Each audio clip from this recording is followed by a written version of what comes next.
Bonjour les amis, une vidéo aujourd'hui en ce qui concerne les salaisons en SSV 421, c'est-à-dire en salaison sous vide avec 4% de sel, 2% de sucre et 1% d'épices de votre choix. Donc voilà, là on est en présence d'une noix de sanglier que j'ai désossée, que j'ai mis en filet et que j'ai mis en salaison, donc comme on vient de le dire, en méthode 421. Là il y a une copa de sanglier et là un lonzo de sanglier. Donc lonzo, le filet, copa, l'échine et une petite noix de sanglier. Donc voilà. Là donc comme vous le voyez, 23-12, on est le 30-12 au moment où je fais la vidéo. Donc moi je les laisse toujours au moins 7 jours pour être sûr. Normalement on compte un jour par centimètre pour la salaison sous vide. Moi je laisse toujours une semaine, comme ça je suis tranquille. De toute façon il n'y a aucun risque de sursalaison, sursalage. Donc qui peut le plus, peut le moins. Donc moi je préfère y laisser largement le délai d'une semaine. Au moins je suis sûr et certain et il n'y a pas de souci. Donc vous voyez, après tout simplement on égoutte. Moi je les égoutte comme ceci sur une grille au-dessus d'un bac pour récupérer le jus. Voilà. Et donc après, alors il y a plusieurs écoles on va dire. Il y en a qui disent qu'il faut rincer rapidement, il y en a qui disent qu'il faut pas rincer. Moi personnellement je ne rince absolument pas. Je prends de l'essuie-tout et une fois égoutté, je les laisse égoutter correctement. Là je le fais tout de suite parce que c'est une vidéo et donc je ne vais pas couper 50 fois. Mais sinon je les laisse égoutter correctement. Et une fois qu'ils sont bien égouttés, et ben, je viens tamponner comme ça tout bêtement. En général il y a tout, c'est même pas utile parce que c'est bien égoutté et comment dire, la viande elle reprend ce qu'il y a en surface. Voilà. Je vous reprends tout de suite.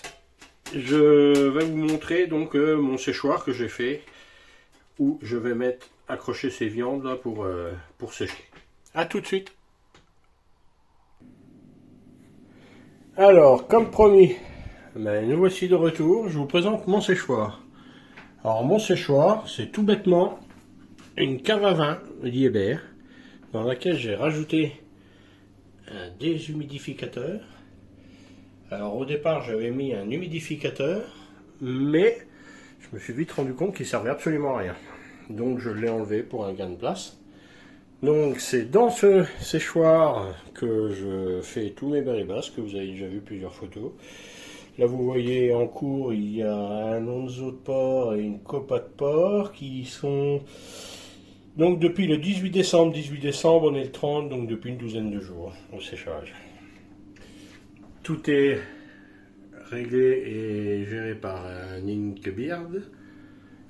Et voilà, c'est tout simple, tout bête, comme vous voyez, 13 degrés.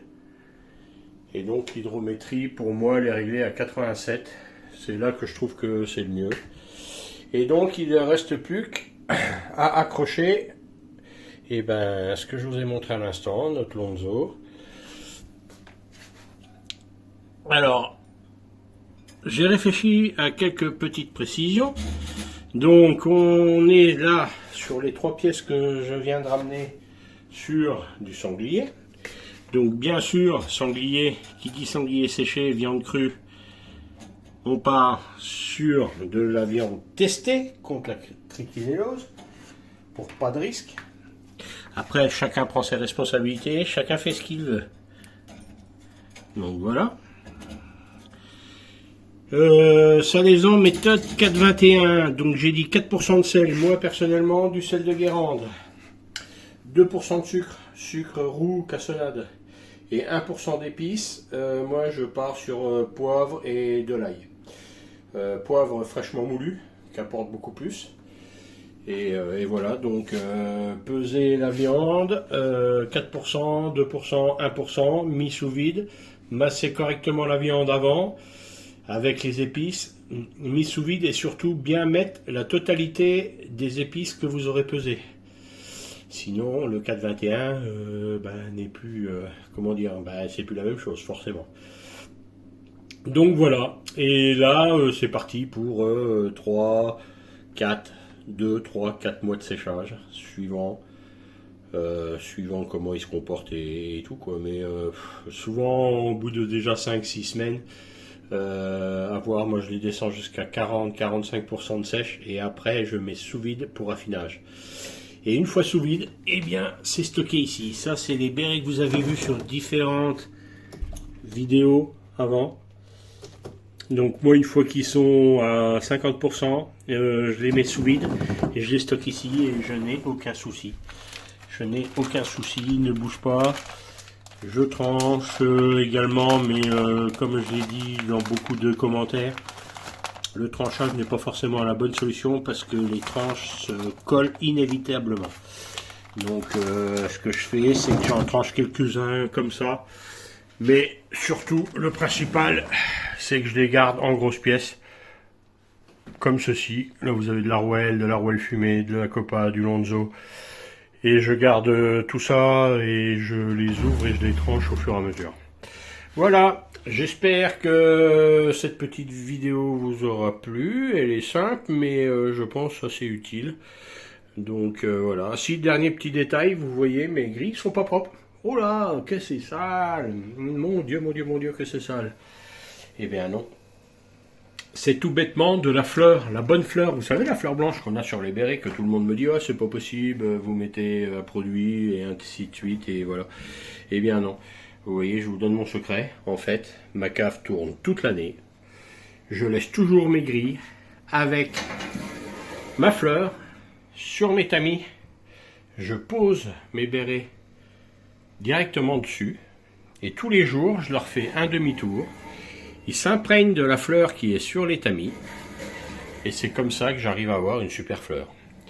Tout bêtement. Tout simplement. Si je nettoie mes grilles à chaque passage, si je nettoie tout, eh bien, vous n'aurez pas de belles fleurs. Alors moi, j'ai deux types de fleurs. Ce qui est marrant d'ailleurs, c'est que sur mes grilles, j'ai toujours ou très souvent de la fleur blanche. Quasiment à chaque fois. Et sur mes pièces suspendues, j'ai toujours de la fleur bleue. Alors, le pourquoi du comment, je ne saurais pas vous le dire. Mais inquiétez-vous pas, hein, la fleur, elle est présente, elle est belle.